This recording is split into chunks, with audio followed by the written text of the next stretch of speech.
It took me 700 system. Today is the 450th day. Before this, we witnessed the formation of the pond. Then the winter came and the world fell asleep. Then spring came and everything began to rejuvenate. With the arrival of warm sunny days, the pond gradually became prosperous. The most noteworthy is the success of eradication of typhoons and the production of tens of thousands of eggs. It can be expected that soon these eggs will hatch many tadpoles to inject new energy into the pond. But before that, we still need to continue to optimize the facilities around the pond. The current overall plan is to create a leisurely place for animals in the designated plant area and open space. Obviously, this requires a lot of time to complete. The first thing to do is to plant some plants. However, in the designated leisure area, there are solid rocks. There is no way, this can only be repaired by raising the horizontal line about 30 centimeters. First, collect soil from other areas, and then spread it evenly on top to raise the top of the designated area. Why is it a designated area? Because this platform is designed for a swing bed. And a few weeks ago, humans measured and excavated this area, and even put up a pillar. At the same time, humans also used dandelions to sow grass. If the situation is normal, about 15 days later, dandelions will sprout and grow.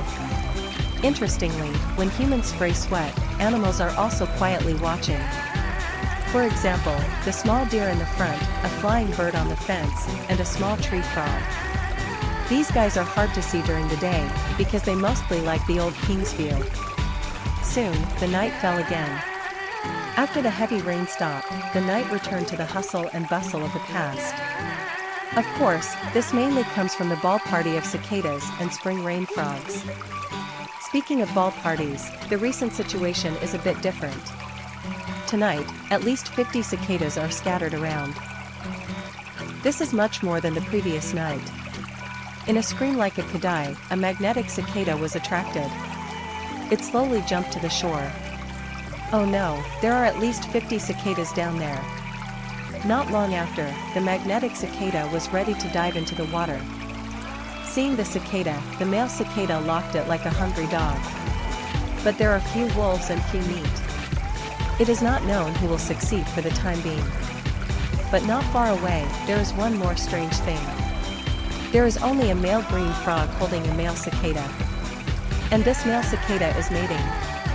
Although this scene is a bit mysterious, but due to the existence of species differences and reproductive isolation, cicada and frog cannot mate and reproduce. Speaking of frogs, the efforts of the spring rain frog finally paid off. Because a magnetic rain frog appeared. Compared to cicada, the mating of the spring rain frog seems to be more secretive. In other words, the frog has not been seen or recorded by humans. But in the process of chasing the rain frog, humans also found many other frogs, such as this big tree frog. It began to cry after it came to this stone. When humans approached, they also found a delicious guy, an American bullfrog. It is still very young, and it may have moved here earlier. Because since the pond was built, this is the first time to discover the existence of bullfrogs. Next, let's talk about the big tree frog.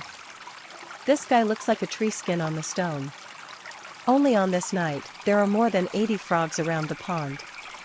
To some extent, all of this is a bit of a coincidence. Because this is the last night of the frog breeding season.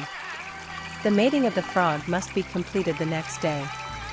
This process takes some time, because the magnetic will produce thousands of eggs at a time, and the male will need up to 20,000 eggs to be fertilized.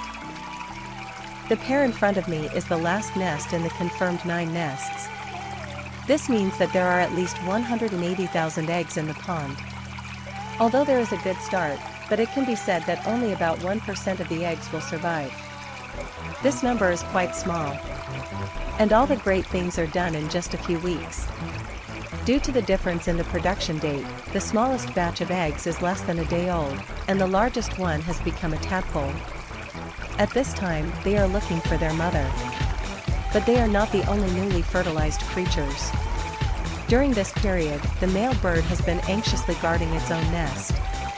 In the process of fertilization, it can be found that they will slowly rotate the eggs in the nest to ensure the normal growth of the embryo. I don't know if you still remember that in the last video, the crane-headed calf replaced the egg of the pen bird. As expected, the calf was the first to hatch. Of course, the bird's brain capacity is not large, so the pen bird will raise this calf as its own child. A few days later, other eggs also had signs of hatching. However, when they successfully hatched, the calf had grown very large. Most of the time in the nest, they grew together, but the size difference had an impact and they were eventually killed. When the third egg finally hatched, the situation was still the same. As the only bird without competition, the calf grew faster. When it has enough power to occupy and observe the surrounding environment, its instinct will take effect. Yes, it flew away, leaving only an empty nest for the pen bird. This is the cruelty and tenderness of nature. It is everywhere. To this day, this pond has basically evolved into an ecological system. Many creatures live here. This area has become a safe space for hundreds of frogs to gather and reproduce. The pen bird is full of expectations, but it has given the calf a chance. Even so, nature continues to develop according to its own rules, and their story is far from over. What will the couple do when they lose their child? Alright, friends, see you next time.